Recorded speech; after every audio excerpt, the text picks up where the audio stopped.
They're kind of related. That's why I call them relative. And you'll see how it's all connected.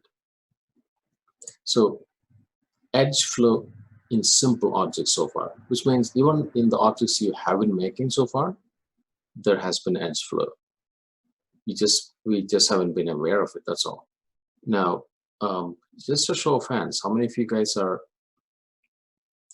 able to listen to what I'm saying? Okay, cool. Okay, cool. All right, that's good. So even in the objects we made so far, there is this thing called edge flow. So let's see what that means. All right, so here's a hammer we built. There is edge flow basically is this.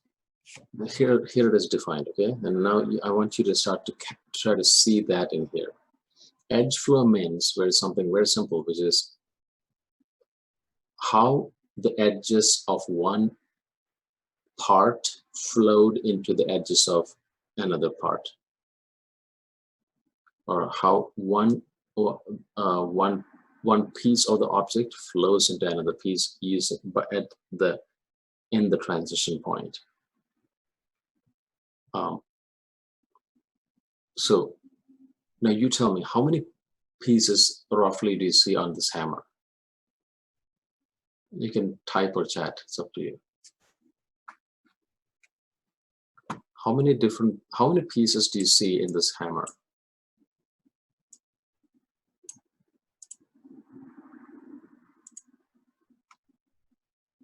Not faces. It's not faces. I'm talking about just as an object, as an everyday object. It's a hammer. Look at the hammer. How many parts do you? Yes, Ali said it right, and yeah, all of you guys are all saying it right now. 2 pieces: the handle and the hammerhead. Okay, hammer and the handle and the hammerhead. So edge flow is the design of the transition between the 2 pieces. That is how it's the flow of the edges of one into the edges of the other. So notice how that works. Notice this peculiar formation here. You see this? A concentric or these radial lines are meeting to create this one circular edge here on the hammerhead. And interestingly, this handle is converging into a nice circular formation that also fits perfectly into that opening. And to make it more impressive, there is this extra edge that has been created to highlight the difference of the thickness of this and the thickness of this.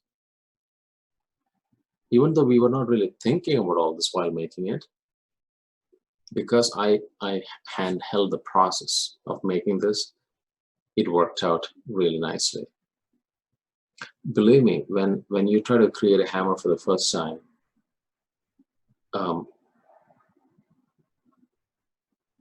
you may not get this kind of a definition. This kind of a definition was caused because of carefully planning out how you build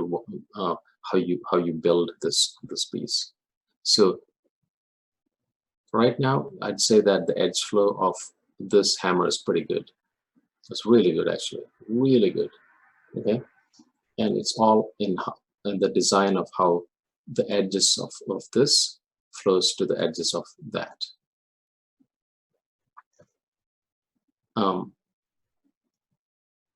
You could also say things like, okay, there is an edge flow of how within this object itself, you can say there's a good edge flow of how the sides of this handle connects with the end of this handle. And in fact, if it's poorly modeled, you'll see some weirdness right here, and then you'll say, oh, I don't see good edge flow. That is between the side and then the end. So you'd say that, hey, it's the same object. So how can I first said edge flow is how one edge flows to the other one part flows to the edge of another part? Well, actually, if you look at the hammer handle, you can see that the hammer handle can be subdivided into handle and the end, or rather the sides and the end. You see? So there's a question of how you design the edges between this and this as well. In fact, when you look at the hammer head, you'll see that, well, actually the hammer head has got a bunch of things, like how this side flows into this side, and how this side flows into that side, and so on. And so the edges of how the edge design of this is very important to how the edge design of that is. So the way we handled that was by beveling. So by doing a bevel, it creates very clear boundaries between how this shape is and how this shape is. So you can say that this is really good edge flow. Okay. Now, show of hands. How many of you guys kind of got it up to now? You don't have to get it for 100%. Just kind of getting the theme here. Okay, cool. So good. And those of you who haven't gotten it yet, don't worry about it. It's I'm going to ask you this question again and again. So good 3D modeling is basically about how to design objects with really good edge flow, whether it's organic model or not, or hard surface modeling. Yeah, so far all the models we made are what's called hard surface modeling. Hard surface modeling, okay, which is things like industrial objects, just hard objects, things that do not bend. That's what it really means, or rather things that do not deform. So whether it's hard surface modeling or organic modeling, you can tell the quality of a model based on how the edges have been designed, or how one object flows into the other more effectively.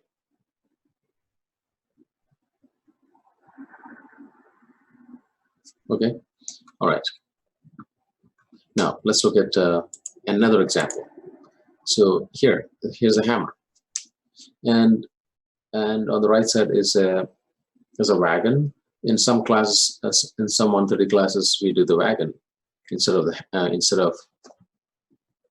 the lamp. Actually, no, instead of the tricycle. Do we do the tricycle? Nope. No, we didn't do the tricycle. Okay, yeah. Well, we shall call it the lost weeks. Okay, the lost weeks. So I can definitely, I mean, if we have time, we can certainly do the tricycle, but that'll come again at or we can do this, but it'll come at the expense of some other project. So let's see. All right, so let's look at this. This is hammer C, correct? And what we are seeing here is, wait a minute, we didn't do hammer C, right? Yes, we did hammer C. Okay, very good, yes. Right, so when you look at this, what you're seeing is, here you're beginning to see some interesting things, because even though this is a hard surface object, it has lots of flowy parts. That is, of course, the hammer head connects with the handle, and notice how it's designed. It's 1, 2, 3. 3 edges created in such a way that you can actually see the transition very beautifully. So you can say that there is a really good edge flow between the hammer head and the handle on this object. And now, what is this edge we're talking about? This edge is not just an edge, it's actually a circular pattern, right? It goes around completely. And each of this, including this boxy one, is a circular loop of an edge. That edge that is circular, that connects across, is called an edge loop. Okay, edge loop. So edge flow is how one object flows into the other. An edge loop is the actual tool that you use to create a good flow from one piece to the other.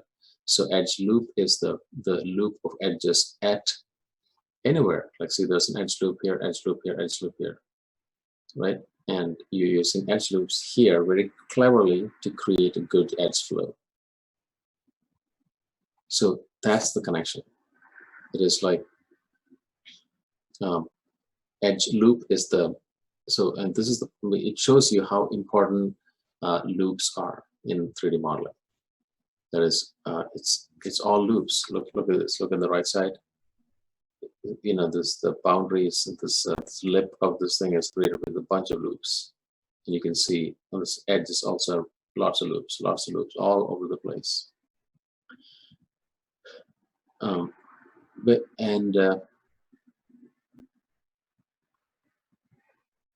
Edge flow, good edge flow here. Now, how about this? You can see an edge flow between the let's call it the stock of the handle of the hammerhead and this business end of the hammerhead. Okay, you can see that. You can actually see how this boxy shape turned into a cylindrical shape using this edge flow. So this is a pretty good edge flow, though we could improve this a little more. And what that means is this. I might say, that's a pretty good edge flow, but it's not perfect yet. So to make it perfect, it might be that I just need to take this edge loop and just shrink it just a little so that it looks not like this weird angle, but like a nice curve. So that the edge flow would be improved. But I would say that the edge flow of this cylindrical area and this other cylindrical business end area is really good, because you can convincingly see how this all flows. This piece flows into the other. In fact, I'd say that, you know, at the very edge of the hammerhead, it's a really good edge flow. And that was achieved by simply creating two edge loops and shrinking one very cleverly so that you see there's a good transition. You see that? That's what it's all about. That's what we're talking about. Edge flow. Questions so far?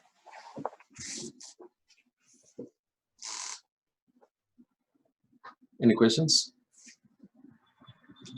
All right, no questions for Felix. Who else? Okay. Show of hands. How many of you guys are getting this?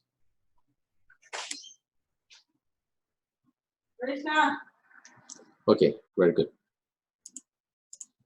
Very good.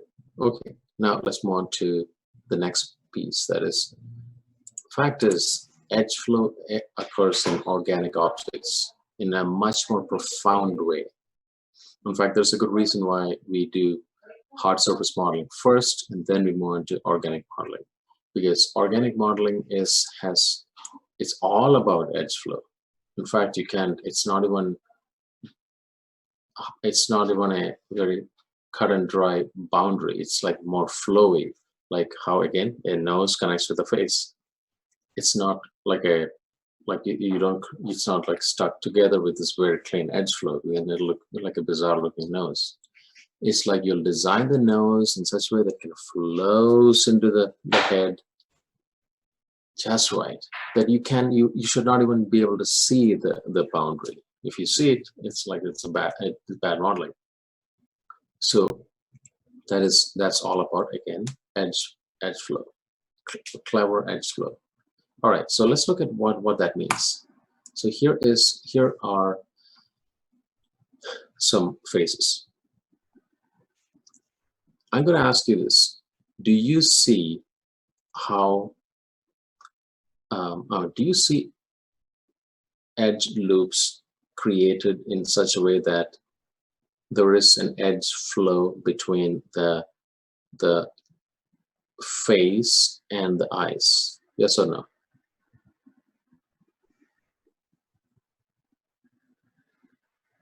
Yeah. So, on Zoom, you can say check mark or yes or a no. So, okay, very good, very good. Okay, now how about this? Do you see an edge flow between the face and the mouth? Yes or no? Okay. Now, how is that achieved? Well, it's achieved by these concentric circles. So it's these concentric circles at the eyes, concentric circles around the mouth. And that's in fact, concentric circles around the nostrils even. And that's the basis of creating the human head. In fact, these two concentric set of circles connect to create a mask like this. Okay. And that mask connects with, see the edge of this mask connects with the head precisely. And so you can say that there's a really good edge flow between the eyelids and the eye sockets. There's a really good edge flow between the eyes and the nose. There's really good edge flow between the nose and the mouth, especially the wings of the nose and the mouth, or the side of the face. And of course, there's really good edge flow between the ears and the head. Now, I want you to answer this question. Why do I say that there is no good edge flow here on this model?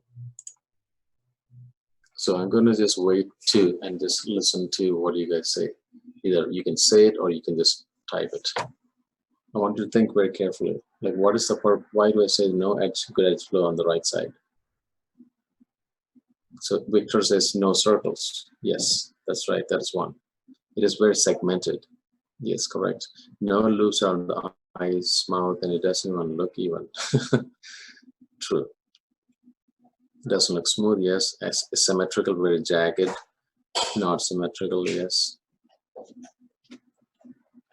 Okay, good. So you sense it, that this is something extremely horrendous, and yeah, as mirrored with a thing in the, yes, correct. Broken edge loops, exactly. Okay, good. So you guys are beginning to get this. So before we, and Chloe says, yeah, see some weird triangles. Absolutely, weird triangles abound, and humongous n-gons like right here. So the thing is, so you see what I'm trying to do here, right? Like we are preparing mentally before we move on to creating that fish, because in that fish that we're going to create, it's all about how the fish mouth connects with the body, and how the fins connect with the body in a way that you don't really see the boundaries, right? And how the side fins come out from the body. Again, you don't see the connections. It's all organically created. And for that, you need a very clear sensitivity to seeing an object in its totality. Okay, so look at this face, this one, these two faces. You can't really see the difference between the nose and the mouth and the face, eyes and the brows of the head, because it's all very, it's very skillfully created. So it means very skillful design of edge loops, very skillful application of edge flow. Okay, all right. And yeah, so close up on the nose, you can see how that works. And now let's look at hands. You tell me, A, B, or C, which one has better or best edge flow? C. Okay, very good. So believe it or not, guys, in this 130 class, I sometimes do a second model. That is, the first one is a koi fish because it's a good starting point. The second one is either the hand. Like a few years ago, when I was an adjunct, I used to work help to build the hands in the class. That is hand or human face. I don't think we'll have time this semester for all that, but though I'll be happy to give you all the notes. But you'll see again. You can see here that there is better edge flow here. Okay, and what does that mean? It means each of these digits seem to be very well separated, and yet it is very there's a good transition between each. How is that achieved? By using these three loops at each of these points. And then you can see how each of the fingers are attached to the palm of the hand using these three loops. Right, and it's each scaled very skillfully so that there's good edge flow between the finger and the palm. And on the back of the hand, you can see even the nails have got really good edge flow. So you can see how it connects with the fingers. Okay, and opposite to all that, you can see really bad or no edge flow at all on this mesh and this mesh. And do you know, guys, what we call these meshes? Any takers?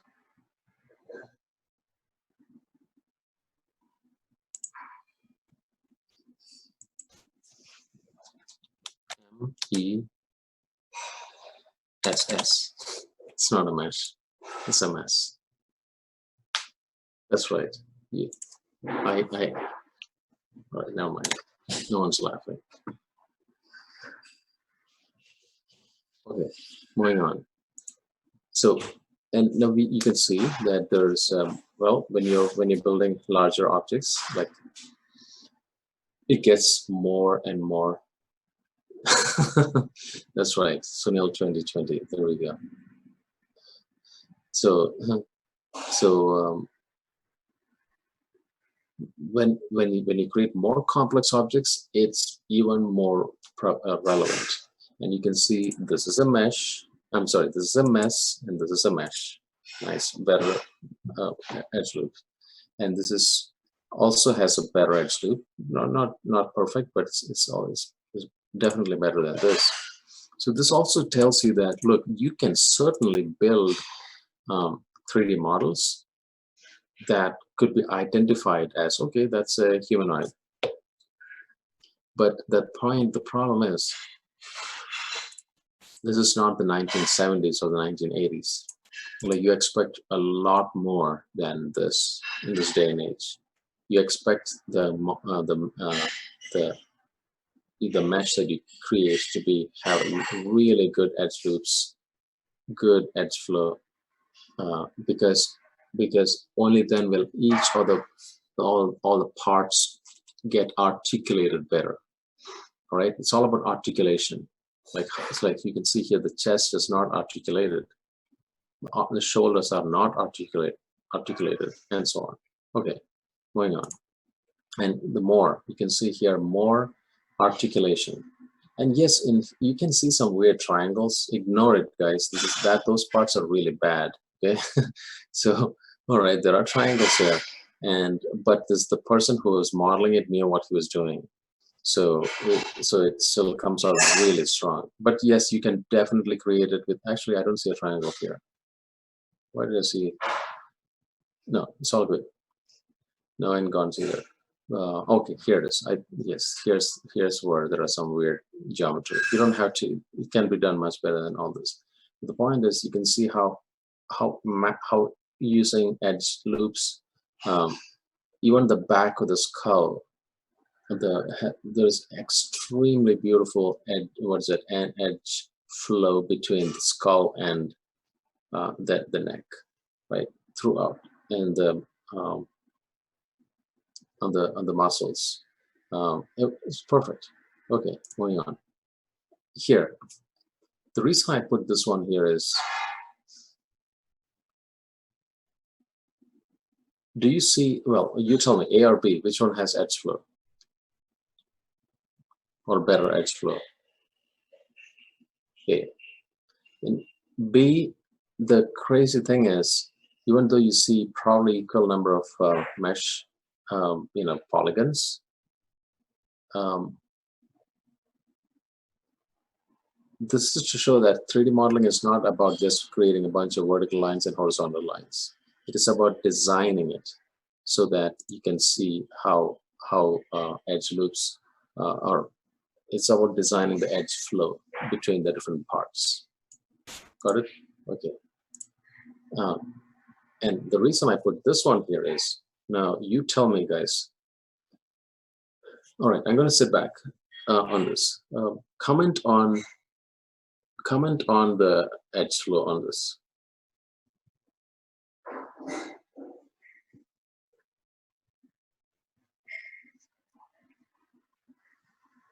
Come on, guys. Just look at it and comment on it.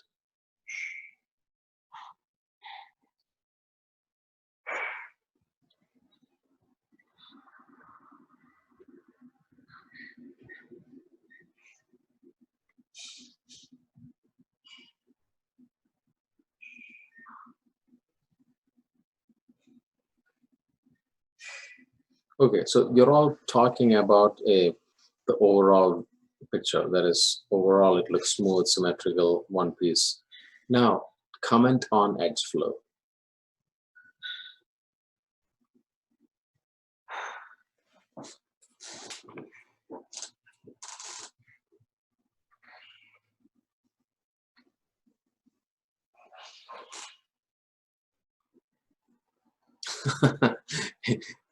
It's okay. Okay, all right. Emmanuel has started the thought process here. It looks like there aren't too little or too many edges for the man. It looks real. Looks like the texture is smooth.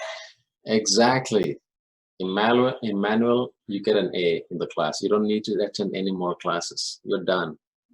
You're done. I'm joking, of course. See, the thing is, this picture is a complete illusion, in that the only reason it looks remotely correct is because the texture is doing the work.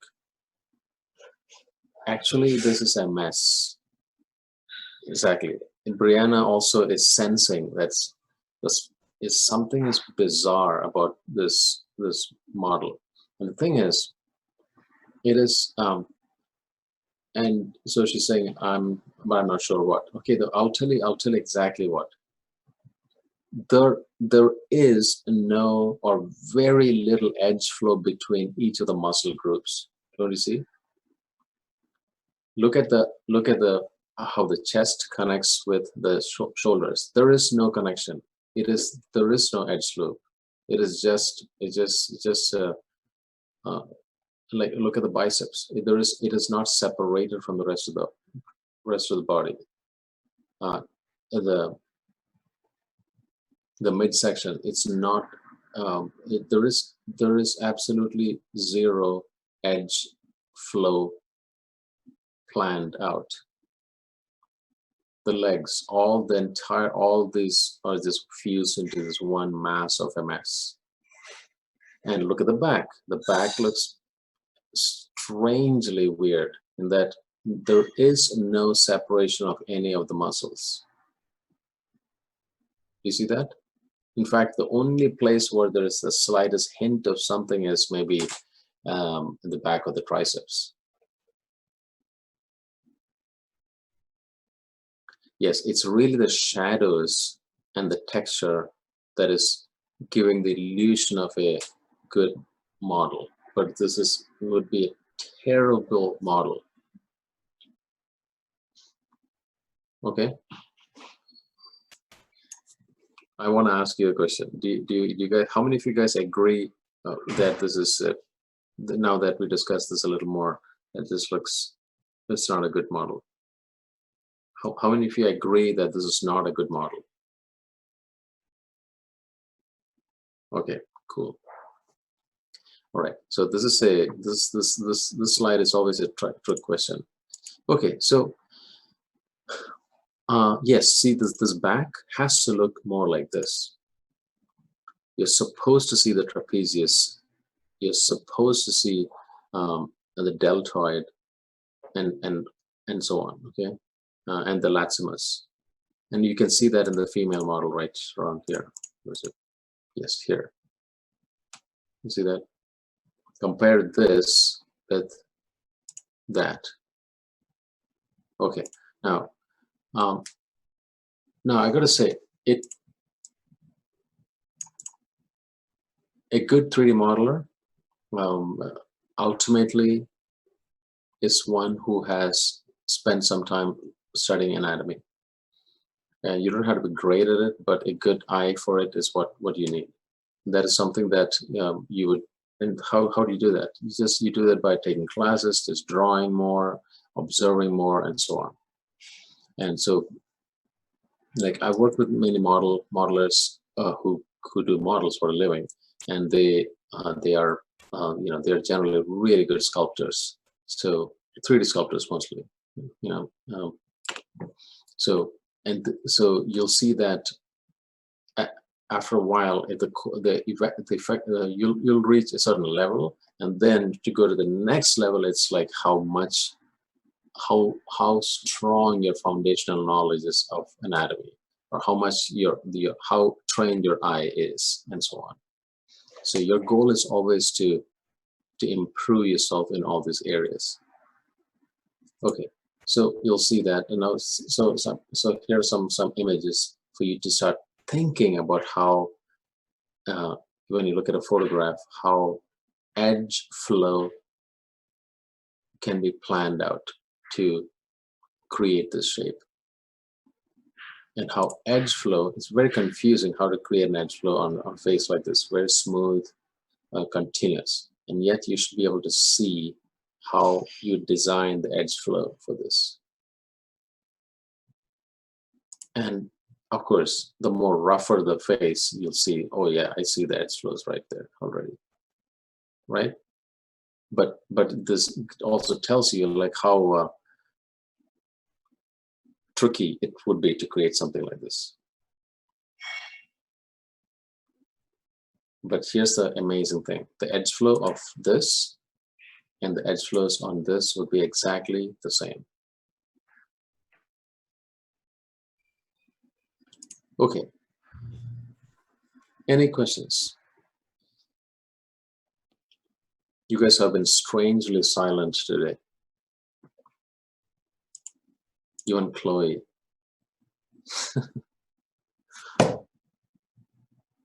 Okay, well, any questions so far?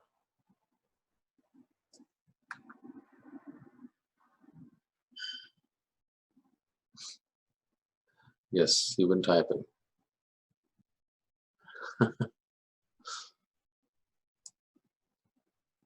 And I gotta say, even Estella, that's probably because no mic. You know what? This has been pretty nice, guys, as for me, because talk about captive audience. No one talks back. Very good. Okay. Now, all right. So, has this been useful for you? Have you been able to wrap your head around some big ideas here?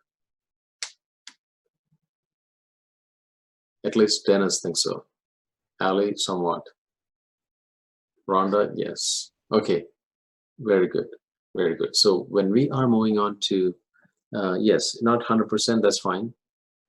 But yeah, look, my goal is just to get if you guys started on a journey, and it's an eye-opening journey for sure. Okay, and the more you create 3D models, the more you'll see how all this works. And so I would highly recommend you guys to take the 132 class next semester.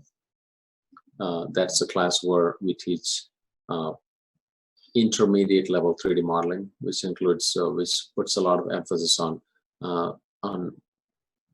actually more emphasis on, or some more work is done on organic modeling, and then a lot on textures, lights, real-time textures, and so on. Okay, all right, so I'm going to give you a 3-minute break or like 5-minute break for you to settle down, get your head wrapped around, or settle down basically. And so then I'll do a demo, and like a 10-minute demo or so, and then we'll take a break, right?